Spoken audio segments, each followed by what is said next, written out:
અધિક્ષક સંજયભાઈને મળવાનું થયું. સંજયભાઈને અમે 4 વસ્તુ કહી. એક તો અમરેલીના ડિસ્ટ્રિક્ટ સુપ્રિન્ટેન્ડન્ટ ઓફ પોલીસ દ્વારા જે સીટ કોન્સ્ટિટ્યુટ કરવામાં આવી છે ડીવાયએસપી ગોહિલ અને અન્ય 2 મહિલા પોલીસ ઓફિસર્સની, એ અમને સ્વીકાર્ય નથી. અને આ સીટ જે પણ તપાસ કરશે તેમાં આ દીકરી કોઈ મદદ નહીં કરે. કારણ જ્યારે પોલીસ કસ્ટડીમાં દીકરીને મારી અને એ સિવાય મનીષભાઈને માર્યા, મનીષભાઈને, ત્યારે આજ સંજયભાઈ ડિસ્ટ્રિક્ટ સુપ્રિન્ટેન્ડન્ટ ઓફ પોલીસ મારતી વખતે ત્યાં હાજર હતા. રિમાન્ડ આપ્યા તેની પહેલા આજ સંજયભાઈ જે ડિસ્ટ્રિક્ટ સુપ્રિન્ટેન્ડન્ટ ઓફ પોલીસ છે, અમરેલીના વડા છે પોલીસના, એમની જવાબદારી છે કે અમરેલીની પોલીસ એ કાયદાની મર્યાદામાં વર્તે. એની જગ્યાએ એમણે પ્રેસ કોન્ફરન્સ કરી તેમની ઓફિસમાં અને આ 4 નિર્દોષ કથિત આરોપીઓને એમની પાછળ ઊભા રાખી અને એમની ડિગ્નિટી, એમની મર્યાદા અને એમનો વિવેક કે જે બંધારણ એમને આપે છે એનાથી તેમને વંચિત કર્યા. આ લોકો કંઈ આતંકવાદી નથી, આ લોકો કંઈ મોટા બુટલેગર નથી, આ લોકોએ કોઈ ખૂન નથી કર્યા, આ લોકો કોઈ ડ્રગ પેડલર નથી. અને છતાં પણ એમને મજબૂર કરીને ડીએસપીએ એમની પાછળ ઊભા રાખ્યા કે જ્યારે બહુ મોટા પીઢ ગુનેગારો હોય. એટલે આજે ડિસ્ટ્રિક્ટ સુપ્રિન્ટેન્ડન્ટ પોલીસને કહ્યું કે જે ઘટના આ પાટીદાર દીકરી સાથે થઈ છે એ સિવાય બાકીના 3 આરોપીઓને પણ પોલીસ કસ્ટડીમાં મારવામાં આવ્યા છે.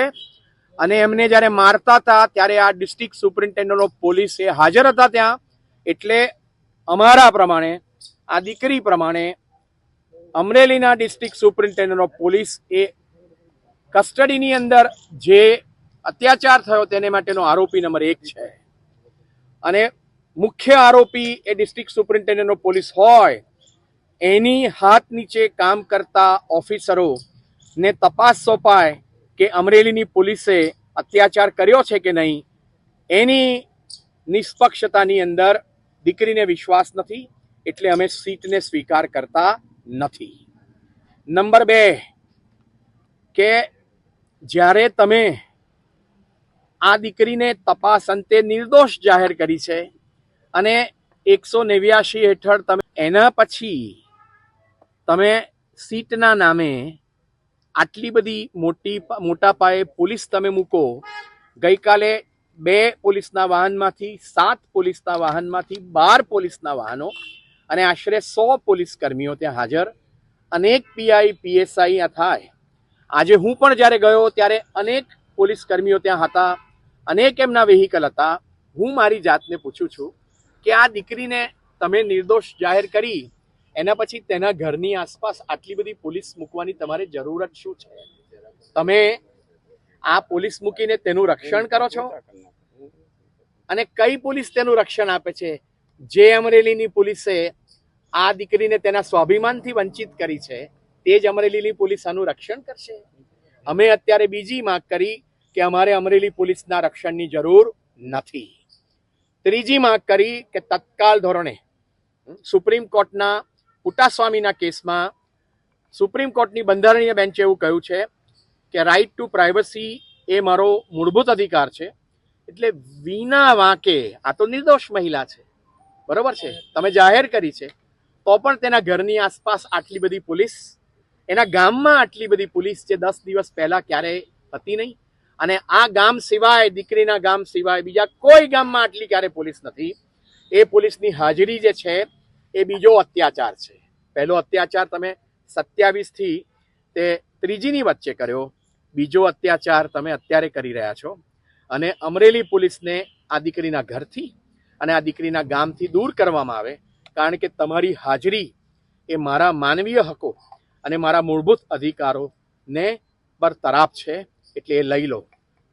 આ ઉપરાંત તમે એવું કહ્યું કે કારણ કે અમારા માટે અમરેલીના district superintendent of police Sanjay ભાઈ એ મૂળ અને મુખ્ય આરોપી છે. એના સિવાય cyber cell, SOG, DCB crime અને એલસીડી અને સાથે અમરેલી સિટી પોલીસ સ્ટેશનના દરેક પોલીસ કર્મચારીઓ અને ઓફિસરો અને પોલીસ પર્સનલો જે લોકોએ આને રાત્રે ઉપાડી છે, જે લોકોએ એને મારી છે, અન્ય આરોપીઓને માર્યા છે, જે લોકો સરઘસની આસપાસ ઉભા હતા અને આ દીકરીઓ નું ચીરહરણ કરવા માટે રક્ષણ આપતા હતા અને ત્યાર પછી પણ રિમાન્ડ લેતી વખતે એમ કે આ પીડ ગુનેગાર છે અને 3 દિવસમાં પલટી મારીને એમ કે છે કે એમની સામે કોઈ ગુનો બનતો નથી, અમારી પાસે કોઈ પુરાવો નથી. એ પરિસ્થિતિની અંદર અમે આવતા દિવસોમાં રાજ્યના પોલીસ મહાનિર્દેશકને દીકરી વતી પોલીસ